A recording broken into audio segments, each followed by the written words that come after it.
വാഴിച്ചൽ സ്വദേശി അശോക് കുമാറിന്റെ 1.5 ഏക്കർ വരുന്ന റബ്ബർ പുരയിടത്തിലേക്കാണ് പാറക്കഷ്ണങ്ങൾ അടർന്നു വീണത്.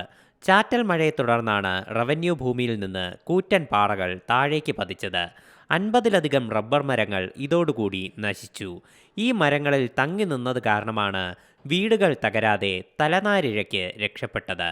സംഭവം നടക്കുമ്പോൾ അശോകിന്റെ ഭാര്യ ബിന്ദു മാത്രമായിരുന്നു വീട്ടിലുണ്ടായിരുന്നത്. അമ്പൂരി പ്രകൃതി ദുരന്തമുണ്ടായ സമയം ഇതേ സ്ഥലത്ത് നിന്ന് വൻ പാറക്കഷ്ണങ്ങൾ പതിച്ച് ഇവരുടെ വീട് പൂർണ്ണമായി തകർന്നിരുന്നു.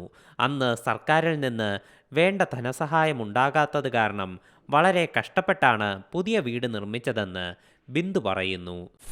ഇങ്ങനെ ഇത് പാറ പൊട്ടി വീണ് 19ഓളം മരങ്ങൾ നമുക്ക് നഷ്ടമായി. വീടിൻ്റെ നമ്മളിപ്പോൾ താമസിക്കുന്ന വീടിൻ്റെ പുറത്തൊന്നും വീണില്ലെങ്കിൽ വീടിൻ്റെ തൊട്ട് ബാക്കിലെല്ലാം ഒരുപാട് കല്ലുകൾ വീണിട്ടുണ്ട്. അതിന് തൊട്ടടുത്ത 4-5 വീടുകളുണ്ട്. എല്ലാവർക്കും ജീവിക്കാൻ ഇവിടെ ബുദ്ധിമുട്ട് തന്നെയാണ്. ഏത് സമയവും ഒരു ചെറിയൊരു മഴ പെയ്തപ്പോഴാണ് ഈ സംഭവം ഉണ്ടായത്. ഏത് സമയവും നമുക്ക് ജീവന് ഭീഷണി തന്നെയാണ്. നമുക്കിവിടെ താമസിക്കാൻ ബുദ്ധിമുട്ട് തന്നെയാണ്. നമ്മളിവിടെ ഇപ്പോൾ മാറി താമസിക്കുകയാണ് ചെയ്യുന്നത്. ആകെയുള്ള വരുമാന മാർഗമായ റബ്ബർ മരങ്ങൾ നിലം പതിച്ചതോടെ ഇനി എന്തു ചെയ്യുമെന്ന ആശങ്കയിലാണ് ഈ കുടുംബം. കാലവർഷം ശക്തമാകുമ്പോൾ പാറക്കഷ്ണങ്ങൾ കൂടുതൽ അടർന്നു മാറി നിലം പതിക്കുമെന്ന ഭീതിയും ഇവരെ അലട്ടുന്നു. നിലവിൽ ബന്ധുവീട്ടിലേക്ക് അഭയം പ്രാപിച്ചിട്ടുണ്ട്. Zee Malayalam news, Thiruvananthapuram. പുതിയ വാർത്തകളും വിശേഷങ്ങളും ഇനി വിരൽ തുമ്പിൽ. എല്ലാ ഡിജിറ്റൽ പ്ലാറ്റ്ഫോമുകളിലും ഇപ്പോൾ സി മലയാളം ന്യൂസ് ലഭ്യം.